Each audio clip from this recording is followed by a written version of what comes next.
Sebelum kita merenungkan pesan firman Tuhan bagi kita pada pagi hari ini, mari kita bersatu di dalam doa.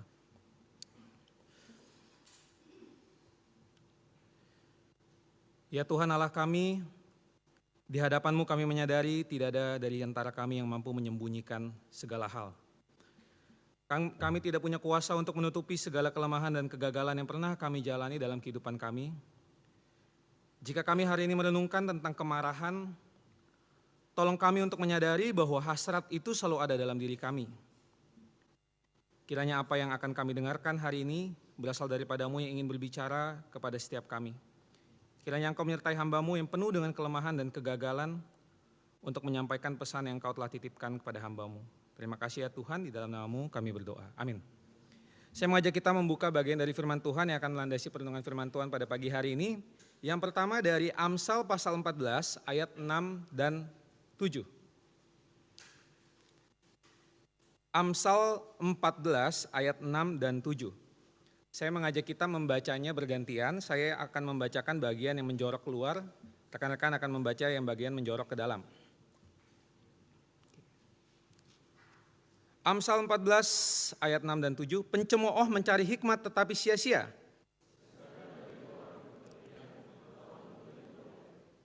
Jauhilah orang bebal. Kita baca satu lagi dari Amsal pasal 22 ayat 24.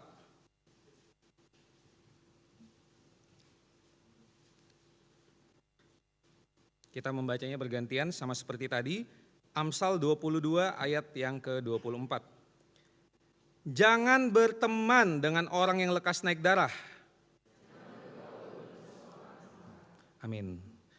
Demikian bacaan firman Tuhan bagi kita pada pagi hari ini. Berbahagialah kita yang mendengarkan, merenungkan dan mengintegrasikan firman itu dalam kehidupan kita masing-masing. Haleluya. Selamat pagi Bapak Ibu Saudara sekalian. Terima kasih BEM yang telah memberikan kesempatan bagi saya untuk memimpin perenungan firman Tuhan pada pagi hari ini. Dan saya bersyukur saya merenungkan bagian dari firman Tuhan ini dan Tuhan memberikan sebuah pesan yang saya perlu untuk sampaikan mungkin gitu ya. Tuhan titipkan kepada saya berdasarkan segala keunikan yang saya miliki. Pada suatu kesempatan saya berbincang-bincang dengan seorang perempuan yang muda dan kami berbincang-bincang hanya berdua. Perempuan ini mengatakan sebuah kalimat kepada saya. Perempuan ini mengatakan, kayaknya aku gak bakal mau punya pasangan anak teologi. Kebanyakan yang gak benernya. Mereka egois, mereka narsis. Mereka berusaha menarik orang lain kepada dirinya sebagai pusatnya. Kalimat ini mengejutkan saya. Setidaknya dalam dua hal. Yang pertama, dia berani ya ngomong seperti ini di depan anak teologi gitu ya. Tapi yang kedua saya pikir-pikir, jangan-jangan perkataannya ada benernya gitu. Kalimatnya membuat saya berpikir beberapa kali, bagaimana gambaran hamba Tuhan yang kita jumpai saat ini? Mungkin mulai dari hamba Tuhan yang kita jumpai setiap minggu di gereja. Bagaimana gambaran hamba Tuhan tersebut? Dalam perenungan pribadi saya sepertinya perkataan perempuan ini ada benarnya juga.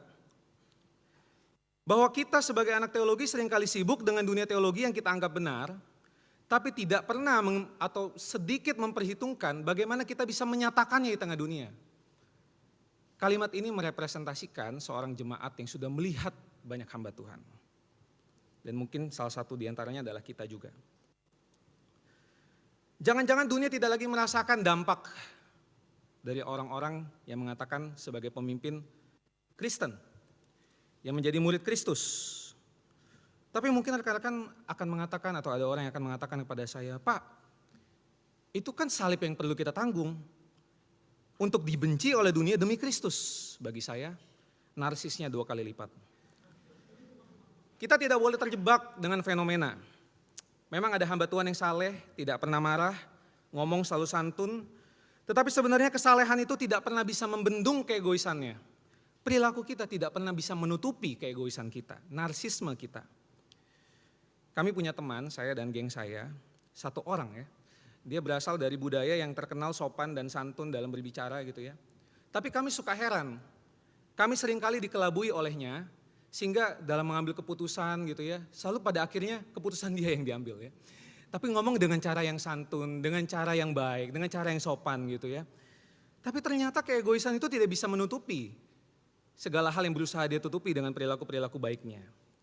Tetapi di sisi sebaliknya kita perlu lihat juga apakah artinya kita perlu untuk mengekspresikan emosi kita apa adanya. Terkadang ekspresi emosi apa adanya, usaha kita untuk menjadi jujur kadang malah menyakiti sesama kita. Atau bahkan kadang menjadi pembenaran kita untuk melakukan apa saja demi kemarahan kita.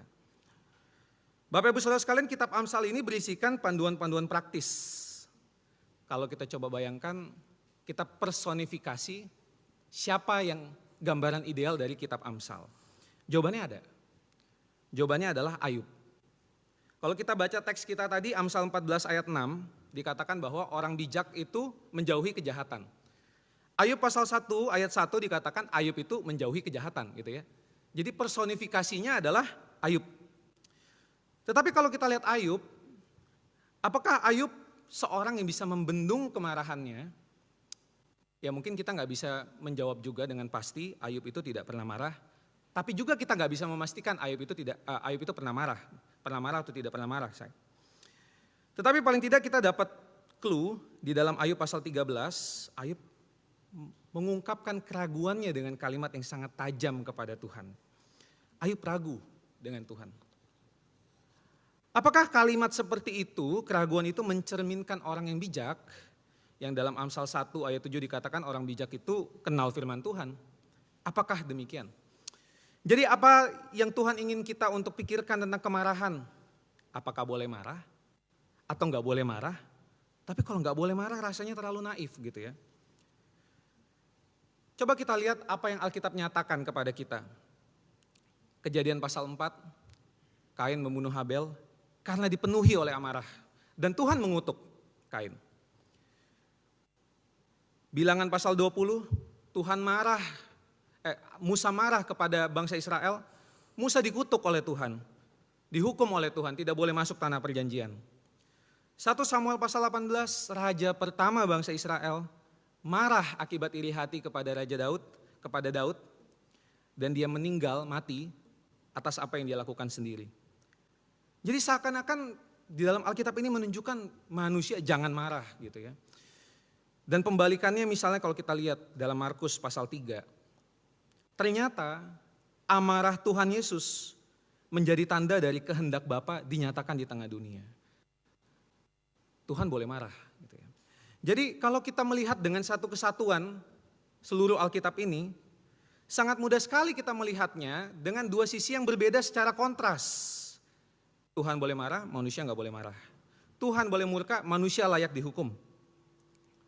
Jika pembacaan kita seperti ini, maka kita mudah sekali melihat kita ini layaknya untuk dihukum aja. Dan saya yakin kemudian akan muncul orang-orang yang dalam tanda kutip berlagak seperti penyambung lidah Tuhan untuk menghakimi orang lain karena dia berada di pihak Tuhan. Tetapi apakah pembacaan Amsal itu bisa demikian dibacanya gitu ya? Saya rasa pembacaan Amsal tidak bisa dibaca secara hitam putih. Di dalam tulisan kuno, kitab Amsal itu banyak macamnya dalam pengertian dalam bangsa-bangsa lain punya kitab yang seperti kitab Amsal. Dalam pemikiran Aristoteles, tulisan seperti ini disebut sebagai phronesis atau prudensia atau practical wisdom gitu ya. Jadi suatu kebijaksanaan yang berasal dari kapasitas jiwa manusia, habitus, dan diwujud nyatakan dalam bentuk perilaku. Tetapi genre tulisan ini tidak hanya ada di Amsal. Misalnya di dalam Ancient Near East, bangsa Mesopotamia kuno, yang tuanya itu sama seperti kisah Nabi Nuh. Mereka punya buku yang judulnya Instruction of Surupak. Kalau dibandingkan dengan kitab Amsal, mirip isinya. Atau misalnya bangsa yang kemudian jaya, bangsa Babel. Mereka juga punya buku yang mirip dengan kitab Amsal, namanya Counsels of Wisdom. Dan bangsa yang konsisten besarnya, lebih besar dari bangsa Israel, yaitu bangsa Mesir, mereka juga punya buku yang berjudul Instruction of Prince Herdedev. Kesamaan dari tiga buku ini adalah bahwa mereka memandang Dunia ini diciptakan oleh seorang dewa yang tempatnya ada di tempat yang maha tinggi itu. Maka jika mereka ingin menyembah dewa ini, mereka harus bangun bangunan setinggi-tingginya untuk menyembah dewa itu. Ketemu sama dewa itu di tempat yang tinggi itu. Bangunan itu disebut dengan zigurat.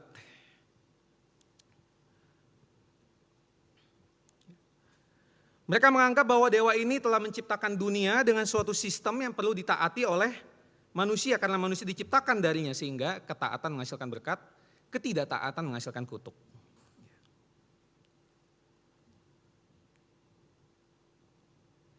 Jika kita membaca kitab Amsal dengan prinsip yang sama, maka sebetulnya kitab Amsal tidak menjadi unik di antara kitab-kitab yang lain. Kalau hanya di dalam warna yang hitam dan yang putih, yang salah dan yang benar, yang taat dan tidak taat, maka tulisan-tulisan Amsal tidak jadi unik, tidak jadi berbeda dengan tulisan-tulisan yang lain. Jika kita percaya Allah yang sama seperti demikian, maka mungkin Allah kita sama saja dengan dewa-dewa yang lain.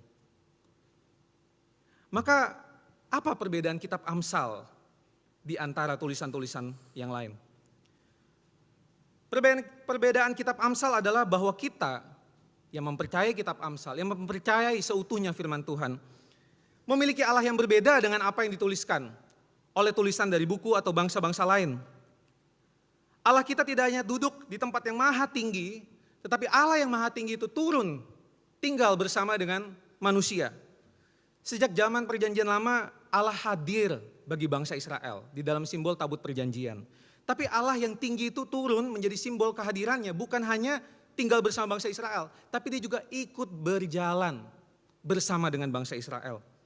Di dalam perjalanan bangsa Israel menuju tanah perjanjian. Perbedaan yang kedua, Allah kita adalah Allah yang melampaui hukum-hukum. Sebab Allah menilai kita tidak berdasarkan hukum-hukum itu, tetapi Allah kita adalah Allah yang mau mengikat relasinya dengan kita. Allah yang mau mengikat relasi dengan antara Allah dan umatnya. Allah yang mengikat perjanjiannya dengan kita. Dalam pengertian tersebut maka kita perlu menilai kitab Amsal sebagai kitab yang tidak digunakan untuk menilai dan mengategorikan orang lain. Apakah dia bijak ataukah dia bodoh. Jangan pernah berpikir bahwa dengan menilai orang berdasarkan Alkitab, kita berada di pihak Tuhan. Seakan Tuhan ingin berbicara kepada orang tersebut dan kita perlu menegurnya. Mungkin itu banyak kesalahan para hamba Tuhan. Kalau kata kitab Amsal, overconfident, terlalu pede. Tuhan kita itu Allah yang maha kuasa. Tuhan kita tidak perlu dibela, sebab Ia maha kuasa. Kitab Amsal justru menentang setiap pembacanya tidak untuk banyak berkata-kata, melainkan tunjukkanlah apa yang kau percaya itu dalam perilakumu sehari-hari. Jangan lihat hidup orang lain dulu, enggak. Tapi bagaimana kamu melakukannya? Oleh sebab itu orang bijak yang dimaksud oleh Amsal adalah orang yang mewujud nyatakan ketaatan kepada Tuhan, tapi secara diam-diam. Bukan berdoa di pinggir jalan, bertele-tele dengan suara yang nyaring. Tetapi dalam diam itu dia senantiasa berjuang menyatakannya. Dalam pemikiran Martin Heidegger, phronesis itu didefinisikan sebagai suatu pengambilan keputusan eksistensial di dalam praksis. Kita tahu kita ini siapa. Kita tahu kita ini murid-murid Kristus. Sehingga kita mengambil keputusan dalam laku pribadi kita sehari-hari sesuai dengan apa yang kita percayai. Dalam pengertian Kristiani, orang yang mengenal panggilannya di tengah dunia, ia terpanggil untuk menyatakan Kristus bagi sesamanya. Jadi dalam pengertian seperti ini, apa maksud Amsal tentang kemarahan? Teks yang kita baca hari ini mendeskripsikan kriteria tentang orang bodoh ya, orang bodoh, orang fasik, orang bebal gitu ya. Mereka adalah disebut oleh kitab Amsal orang yang bertindak sesuka hati, katanya mereka bodoh, mereka cepat marah, mereka tidak berpengalaman, tetapi dalam bahasa Inggrisnya mereka feel secure. Jadi bayangkan ya, orang bodoh, perilakunya mengganggu, tapi mereka merasa aman dalam kehidupannya. Kenapa bisa seperti itu? Pasti perilakunya mengganggu banyak orang. Tapi kenapa dia merasa feel secure terhadap apa yang dia lakukan? Jika dilihat dari cara Alkitab menuliskannya, ada pembalikan yang sangat menarik. Alkitab menuliskan, Orang bijak itu, yang seharusnya orang bijak itu tidak perlu takut jalani kehidupan, tidak perlu ragu menjalani kehidupan sebab dia sudah bijak gitu ya. Tetapi Amsal menggambarkan orang bijak itu justru takut. Takut jatuh di dalam kejahatan. Tapi sebaliknya, orang bodoh yang seharusnya sudah tahu dia hidupnya bodoh, maka harus hati-hati, dia kurang bijaksana, dia harus pelan-pelan ngambil keputusan. Tapi orang bodoh ini tidak takut, feel secure gitu ya. Ini satu pembalikan yang sangat menarik. Dan kata secure itu dalam terjemahan yang lain disebutkan mereka ini overconfident. Atau bahkan bisa dikatakan mereka ini adalah orang-orang yang arogan. Merasa dirinya benar, tapi berkanjang di dalam kebodohan, kefasikan. Mengapa bisa demikian? Saya mendapatkan bantuan dari apa yang dituliskan oleh Amsal dalam terjemahan Septuaginta. Jadi Perjanjian Lama pernah diterjemahkan ke dalam bahasa Yunani oleh 70 orang. Dan di sana ada tambahan yang sangat menarik. Septuaginta mengatakan, but the fool putting his trust in himself mixes with the lawless. Masalahnya di mana? Ternyata orang bodoh ini yang mudah marah, yang perilakunya mengganggu, tetapi merasa tidak apa-apa, merasa baik-baik saja. Mereka adalah pribadi yang melihat dirinya sendiri, kembali melihat dirinya sendiri, kembali melihat dirinya sendiri, berputar hanya kepada dirinya sendiri. Mungkin Amsal ingin menggambarkan orang yang hanya ingin marah demi kepuasan diri, demi pelampiasan diri. Atau mengutip saudari kita yang berkhotbah minggu lalu, saudari Ella mengatakan ada orang yang katarsis dan membenarkan dirinya katarsis demi marahnya gitu ya. Sangat baik sekali. Orang yang marah-marah, yang seenaknya marah-marah tanpa memikirkan perasaan orang lain. Bahkan mereka merasa dirinya layak memarahi orang lain karena mungkin mereka merasa dirinya lebih baik daripada orang lain. Orang yang marah demi marah itu sendiri, atau dalam bahasa anak muda sekarang, itu bukan marah, itu tantrum. Mungkin itu alasannya Alkitab, tadi kita sudah baca, Alkitab memberikan arahan kepada kita tentang marah. Efesus 4 ayat 26, kalau marah sebelum matahari terbenam. Kenapa perlu dibatasi? Karena kalau tidak dibatasi, kalau standarnya adalah diri sendiri, gak pernah mau mengampuni. Akan selalu marah. Mungkin itu alasannya kenapa kita sulit melepas pengampunan. Standarnya adalah diri sendiri. Ya kalau standarnya diri sendiri gak akan pernah bisa mengampuni. Kita gak akan pernah nyaman untuk mengampuni. Marah itu enak sekali gitu ya. Jika kita yang melakukan hal tersebut, mungkin Amsal itu berbicara tentang kita pada saat ini. Jadi kitab Amsal memang membedakan dengan tegas orang yang bodoh dan yang bijak. Tapi dalam topik kemarahan, orang bodoh adalah orang yang terjebak dengan dirinya sendiri. Tetapi saya perlu menegaskan bahwa pembacaan seperti ini akan tetap membawa kita dalam pembacaan legalisme hitam dan putih. Sekarang kita sudah punya definisinya, kemudian kita bisa mengategorikan lagi orang lain, yang bijak yang mana, yang bodoh yang mana. Maka saya rasa kita perlu menarik jarak dari pembacaan yang legalisme seperti itu. Kita percaya bahwa kitab Amsal adalah firman Allah, namun dalam poin ini kita ingin merengkuh pesan Tuhan yang lebih utuh dalam keseluruhan Alkitab. Pesan Allah melalui kitab Amsal yang bisa menyentuh sampai kepada realita kehidupan yang jauh lebih kompleks. Kenyataannya bahwa tidak ada satupun di antara kita yang sebetulnya bisa memenuhi kriteria orang bijak dari kitab Amsal. Kitab Amsal punya kriteria banyak sekali tentang orang bijak, tapi kita sebetulnya tidak pernah ada yang mampu untuk mengikuti, untuk ada di dalam kategori itu. Tidak ada manusia yang tidak pernah marah, bahkan tidak ada manusia yang tidak pernah tantrum. Setidaknya kita pada masa muda kita pernah melakukan hal itu. Oleh sebab itu pemahaman kita tentang hal ini tidak bisa membuat kita melihat realita dengan dua kelompok yang berbeda antara bodoh dan bijak. Kita tidak boleh menghakimi orang dengan kriteria Amsal, sebab sebetulnya kita juga tidak mampu memenuhi kriteria Amsal. Jadi apa yang kita harus lakukan? Kita memang tidak bisa menghakimi orang, kita juga tidak bisa memenuhi kriteria Amsal, tapi menurut saya kita bisa membuka jalan untuk masuk ke dalam pembentukan sesuai dengan kriteria Amsal. Saya selalu ingat dengan perkataan seorang dosen yang menginspirasi kita semua di tempat ini. Beliau bertanya, apa persamaan dari mahasiswa teologi yang ada di tempat ini dan orang-orang yang ada di dalam penjara, rumah tahanan? Apa persamaannya? Bahwa kenyataannya kita sama saja sama mereka. Kita sama-sama penjahat, tetapi bedanya mereka ketahuan, kita nggak ketahuan. Dalam kompleksitas kehidupan ini, apakah kita berani mengaku bahwa kita telah berhasil hidup saleh dan tidak jatuh kepada dosa sekalipun? Matius pasal 19 menceritakan anak muda yang datang, mungkin dengan idealismenya, Tuhan aku sudah selesai dengan semua hukum-hukum itu, aku sudah menuntaskan, menyelesaikannya. Tuhan justru mengatakan apa? Orang seperti ini tidak bisa masuk kerajaanku.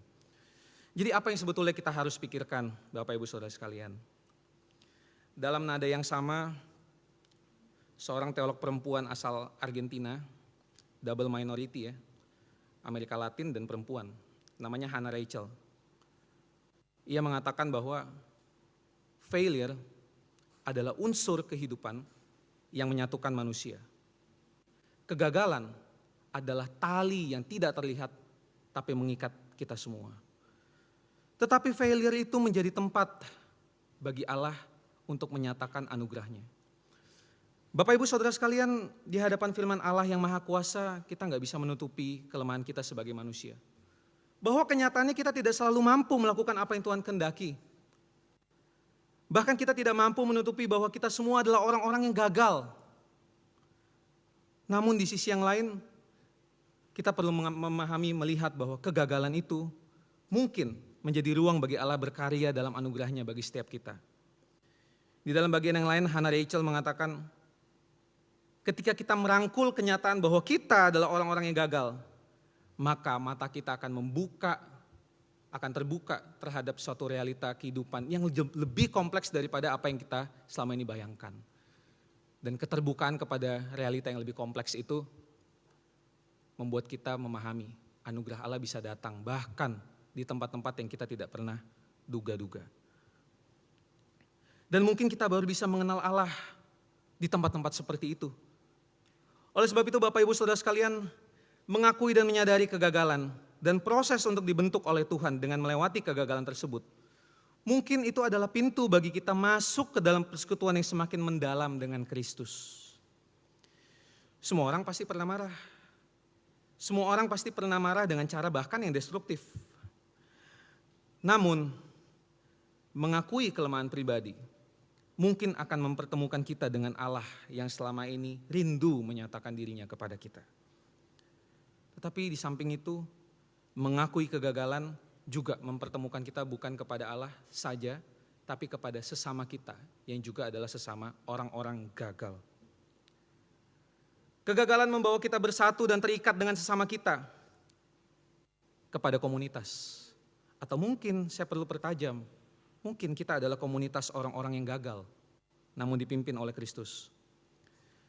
Ketika membahas mengenai kisah kelahiran baru dalam Yohanes pasal 3, kisah tentang Yesus dan Nikodemus, Agustinus mengatakan, lahir baru itu tidak selamanya bicara tentang diri sendiri. Tetapi lahir baru orang yang dilahirkan dari rahim gereja. Masuk ke dalam persekutuan dengan gereja. Dalam gereja kita disatukan untuk tidak hidup sendiri-sendiri. Sebab gereja adalah komunitas yang dipimpin oleh Kristus.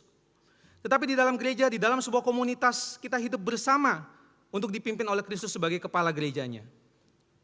Setiap daripada kita menjadi manusia-manusia gagal yang dipimpin oleh kuasa Kristus untuk meneladani langkah yang ia telah lewati. Kristus tahu hidup ini penuh dengan jatuh bangun. Kristus tahu hidup ini penuh dengan perjuangan. Ia tahu sebab ia pernah melewatinya. Tetapi jejak Kristus itu memastikan cinta kasih yang akan terus beserta dengan kita melalui jatuh bangunnya kehidupan. Kita tahu Tuhan menghendaki kita untuk belajar menjadi orang yang bijak. Namun Tuhan juga tahu kita itu sebetulnya short tempered, seperti dikatakan oleh Amsal. Kita mudah marah untuk hal-hal tertentu. Kalau di sini kita paham setiap orang punya red buttonnya, jangan disentuh gitu. Artinya selalu ada kecenderungan untuk jatuh kepada kemarahan juga. Ia tahu persis bagaimana pertentangan antara roh dan daging bukanlah suatu hal yang mudah. Itu sebabnya kita perlu datang kepada Tuhan bukan ketika kita telah berhasil menjadi orang bijak. Gak akan pernah berhasil. Namun datanglah dengan pengakuan seperti yang dikatakan oleh seorang ayah yang lari mencari Tuhan Yesus sebab ia ingin anaknya sembuh. Kata ayah itu, "Ya Tuhan, aku percaya. Tolonglah aku yang tidak percaya ini." Sebuah paradoks, tapi suatu kebenaran. Mungkin kita perlu mengatakan dengan hal yang sama, "Ya Tuhan, aku ini gagal. Tolonglah aku yang gagal ini." Cinta kasih Allah yang kekal menaungi setiap orang yang datang dengan hati yang hancur. Bapak Ibu Saudara sekalian, 20 tahun terakhir ini, momen yang paling memicu kemarahan manusia adalah pandemi COVID-19. Setiap daripada kita pasti merasa tertekan, stres dengan kondisi tersebut. Pada saat itu saya masih mahasiswa di tempat ini, tinggal di asrama. Tapi karena COVID-19 kami semua pulang ke rumah. Di rumah sebetulnya kami di keluarga terbiasa tinggal pisah-pisah karena adik saya juga kuliah, saya juga hidup asrama. Tapi pandemi itu menarik kami kembali tinggal di dalam satu atap yang sama. 1 minggu pertama tinggal kembali ke keluarga, tinggal kembali ke rumah, saya menemukan kondisi rumah yang tidak ideal. Setiap anggota keluarga merasa berhak untuk marah kepada anggota keluarga yang lainnya. Tapi saya memilih untuk tetap diam, tetapi diam ternyata menyerap emosi-emosi negatif itu kepada diri saya sendiri. Sampai seminggu berlalu saya merasa saya perlu mengungkapkan, ini gantian nih, giliran saya gitu ya. Dalam hati saya mengatakan, ini giliran saya. Saya bergegas keluar dari kamar, mencari mama saya dan saya marah kepada mama saya. Dengan tegas saya ngomong, "Mama, saya marah. Kondisi rumah jadi seperti ini, semua marah-marah, semua egois." Tetapi di hadapan mama saya menatap wajahnya ketika saya marah dan amarah saya berubah menjadi tangis. Dan tangis itu tertular kepada mama saya juga menangis dan kami menangis bersama. Kami menyadari bahwa kami semua gagal untuk mengelola amarah kami. Kami gagal untuk mengerti kondisi satu sama lain. Kami gagal untuk menunjukkan kasih Kristus di tengah keluarga. Tetapi kegagalan itu yang menyatukan kami bersama. Kami sama-sama gagal. Tetapi setelah itu muncul tali kasih di antara kami untuk sama-sama berjuang mengelola diri dengan lebih baik. Untuk berjuang memahami kondisi satu sama lain. Bapak Ibu Saudara sekalian, terkadang pesan Alkitab itu sudah sangat jelas diberikan kepada kita. Terkait kemarahan, Amsal sebetulnya sangat jelas sekali kepada kita. Tetapi sepertinya kita perlu menyadari bahwa kita tidak bisa berjuang sendirian. Kesalahan orang fasik yang dituliskan oleh Amsal adalah karena dia berputar dalam dirinya sendiri. Yang terjadi justru ia meninggikan dirinya sendiri di atas sesamanya. Oleh sebab itu, mari kita memulainya dengan mengakui bahwa kita semua adalah orang yang gagal. Sehingga kita bisa saling menopang dan menolong satu sama lain.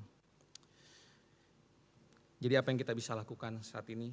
2 hal yang mungkin saya bisa tawarkan buat kita semua. Yang pertama, mengakui. Mari kita mengakui bahwa sebenarnya tidak ada di antara kita yang mampu mentaati Kristus. Kalau kita bisa taat kepada Kristus bukan karena kita. Mari kita mengakui akan hal itu, karena pengakuan ini akan membuka ruang bagi Allah bekerja dalam diri kita. Dan yang kedua, merangkul. Mari kita saling merangkul sesama yang sama-sama berjuang untuk meladani Kristus, yang mungkin akan gagal. Tetapi kuasa Kristus akan nyata di dalam kehidupan dia. Maka mari kita merangkul. Kita tidak bisa menjalani hidup ini sendirian, kita butuh komunitas. Di dalam kehidupan iman pun juga sama. Kita nggak bisa hidup sendirian dalam kehidupan iman kita perlu komunitas. Kiranya Tuhan memberikan kita kekuatan untuk melakukannya dan meladani Kristus sebagai satu-satunya jalan bagi kita semua. Kiranya ada pesan-pesan yang kita bisa bawa pulang dan kita renungkan kembali dalam waktu pribadi kita. Mari kita tundukkan kepala dan kita berdoa. Ya Tuhan Allah kami, Engkau adalah Allah yang tidak pernah berhenti mengasihi kami. Tolong kami yang berdosa ini, berikan kami kekuatan untuk tunduk kepadamu dan melakukan kehendak-Mu. Jika hari ini kami merenungkan tentang kemarahan, ajar kami untuk berjuang dengan kuasa-Mu, bahwa kami menyadari di luar Engkau kami tidak bisa berbuat apa-apa. Terima kasih Tuhan untuk penyertaan-Mu selama perenungan firman ini. Engkau kiranya menolong kami untuk kembali merenungkannya dalam waktu-waktu pribadi kami. Terima kasih Tuhan, dalam nama-Mu kami berdoa. Amin.